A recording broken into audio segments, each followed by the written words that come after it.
Bisa kita mulai Pak dengan Oke, pertanyaan silakan pertama. Pak Ruslan. Makasih. Ya. Makasih, silakan Pak Ruslan.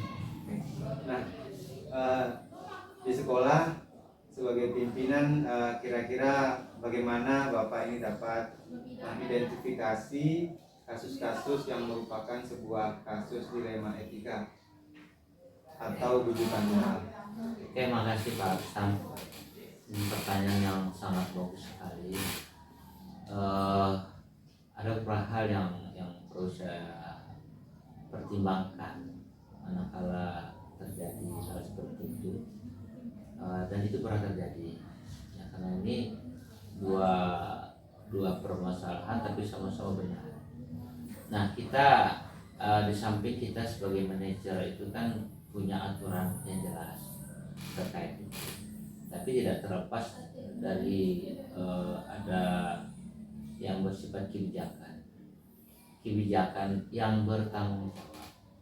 Artinya kebijakan yang kita ambil itu sama-sama menguntungkan dan tidak ada pihak yang dirugikan.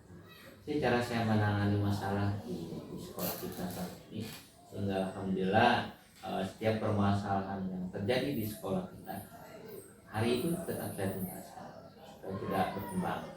Nah, jadi masalah dilema etika saya rasa di sekolah kita ini belum begitu nampak, gejalanya ada tapi langsung saya ambil tindakan. Oke.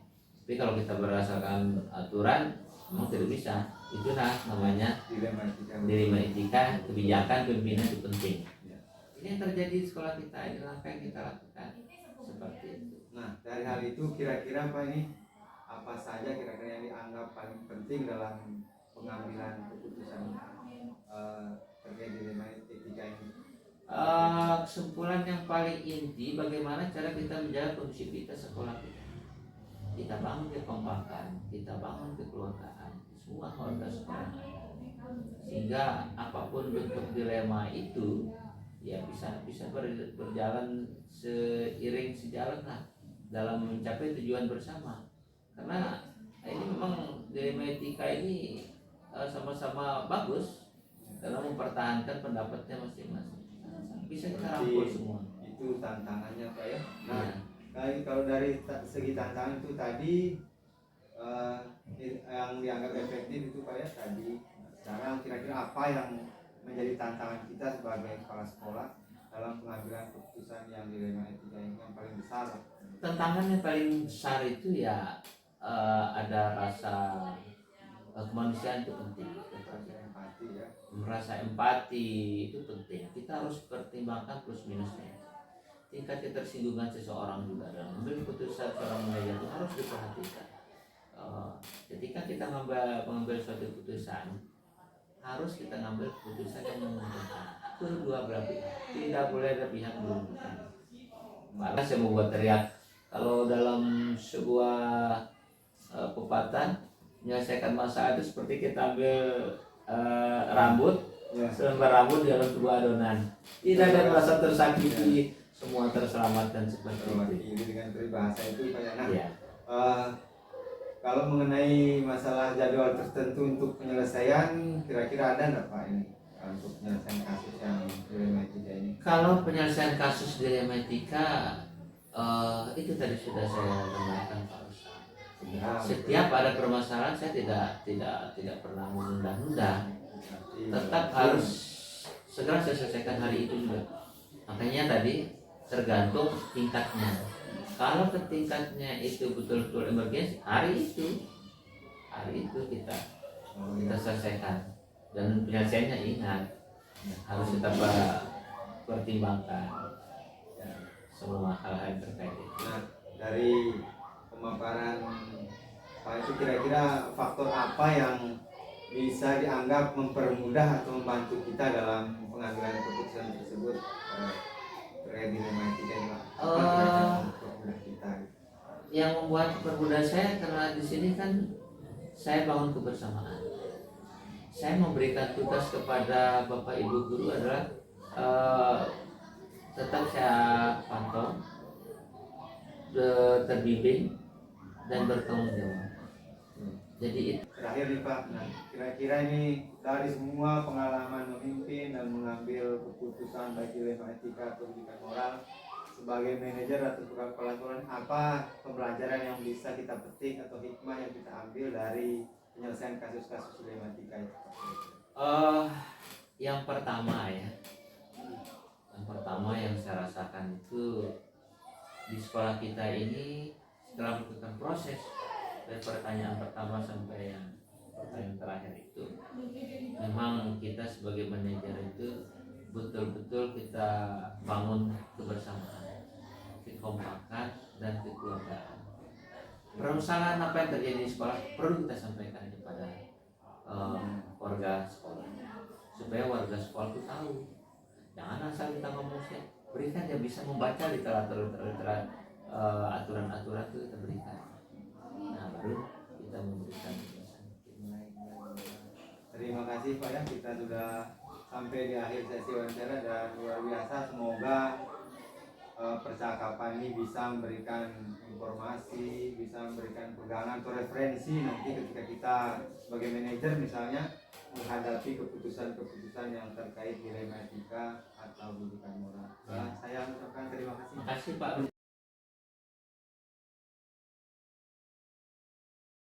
Selamatnya ini. Baik Pak. Alhamdulillah. Jadi saya minta waktunya ya sekitar beberapa menit untuk kita mendiskusikan atau mendapatkan informasi lah tentang bagaimana pengambilan keputusan di sekolah yang Bapak pimpin dengan beberapa pertanyaan. Bisa kita mulai Pak ya? Silakan Pak.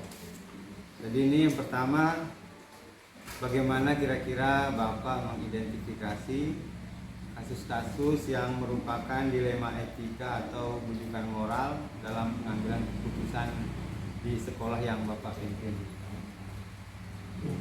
Selama ini kami ya keseharian itu sering berkoordinasi apapun masalah-masalah yang kami hadapi. Nah, karena sini ya walaupun kami sebagai kepala sekolah ya tidak bisa mengambil keputusan sendiri, tapi ini harus kita memperhatikan ya masukan-masukan dari teman-teman guru. Nah selama ini ya masalah-masalah yang kami hadapi di sini ya tidaklah begitu berat. Ya, kebetulan sekolah kami ini adalah sekolah kecil, jadi itu mudah kami mengontrol itulah. Jadi ketika ada masalah-masalah yang itu ya kami cepat berkomunikasi. Nah, baik itu misalnya masalah guru ataupun siswa ya, kalau masalah siswa ya dengan gurunya, dengan wali kelas.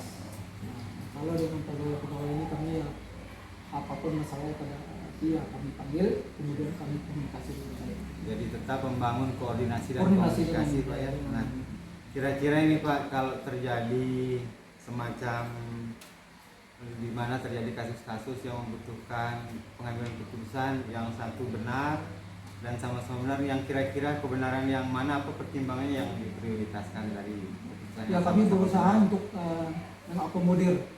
Nah, tapi setidak-tidaknya yang prioritas lah, yang paling utama. Skala prioritas skala ya. prioritas. Karena mengingat keadaan untuk kondisi kita.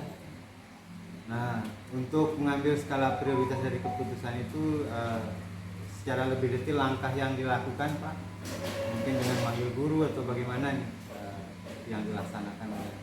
Ya kami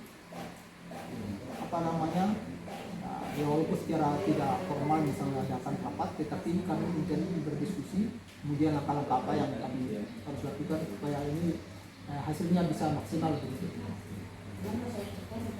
Jadi komunikasi tetap Komunikasi diprioritaskan juga ya Pak. prioritaskan.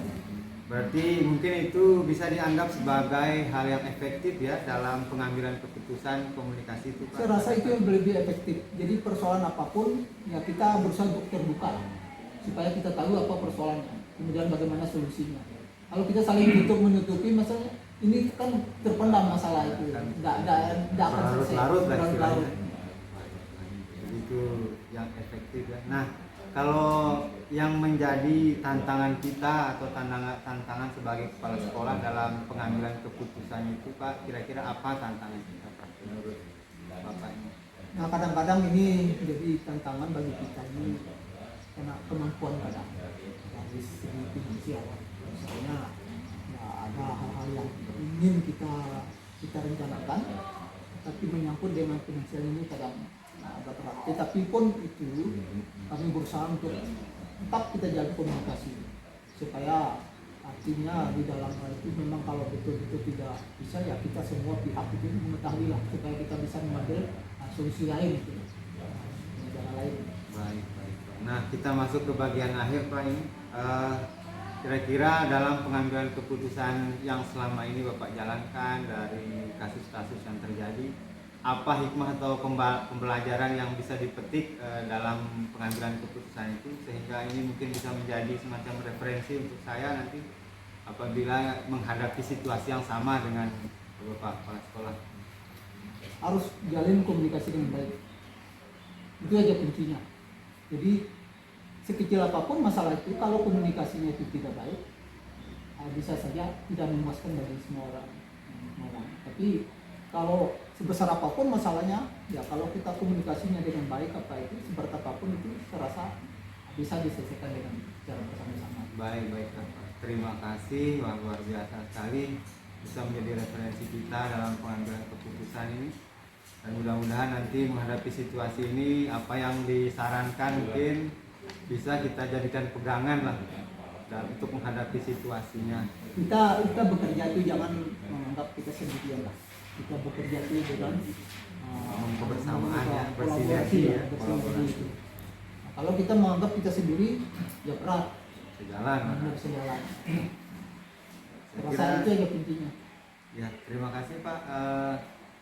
Kita sudah bagian akhir. Saya ucapkan terima kasih dan mudah-mudahan tetap lancar sekolah, tetap memimpin dengan baik dan lain sebagainya yang mengarah kepada produktivitas sekolah. Assalamualaikum warahmatullahi wabarakatuh. Waalaikumsalam.